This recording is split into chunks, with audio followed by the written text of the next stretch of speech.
So what's your name and what are you doing chained to a fence? My name is Kaleb Havens. I'm a Los Angeles Catholic worker, and for the 46 days of Lent during 2018, I'm going without food and shelter to stand in solidarity with the people experiencing homelessness in Los Angeles, and to draw more attention from our city leaders and voters to some demands that Skid Row residents are making to city planning right now. A week from now, I unchain on Easter. And just to point out your chain so that it's clear, your chain is around your waist here. You've padlocked yourself in. You're against that big fence that no one can get down. The mayor has this key, and our District 14 representative, Jose Huizar, has this key.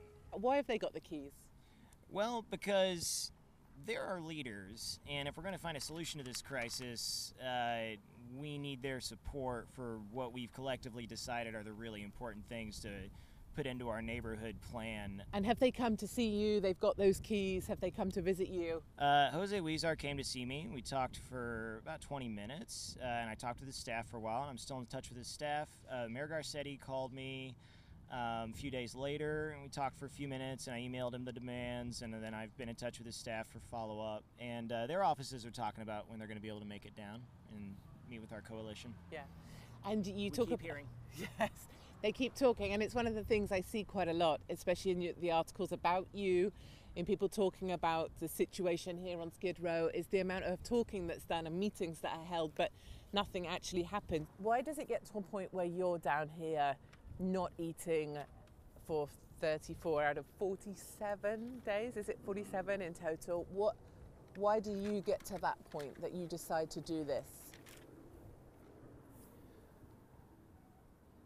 Because 831 people died last year who didn't have to, because this city can be a really cold, unloving place. That's the number of people Angelie knows who died on the street last year because they didn't have shelter. And that's just a dramatic number, but people's lives are shortened, like cut in half if you live home, with chronic homelessness. And you have a lot of coverage out there and a lot of support. Yes. I've seen the articles, I've read them.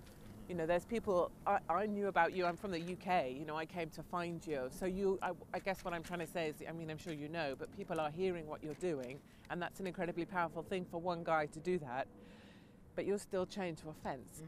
So just for people, how does it even work? Like, I want to ask, how do you wee? Okay. So I'm going to ask. Here. Look up here at these You leaves. wee straight up? Look up here at these leaves. Oh, Notice the darkness of the green. Yes. And the glossiness, okay? And the fullness, kind of. Now look at its neighbor. At the paler green, kind of dull, sort of limp leaves drooping there. This baby has appreciated my company quite a bit. You're weeing on the tree.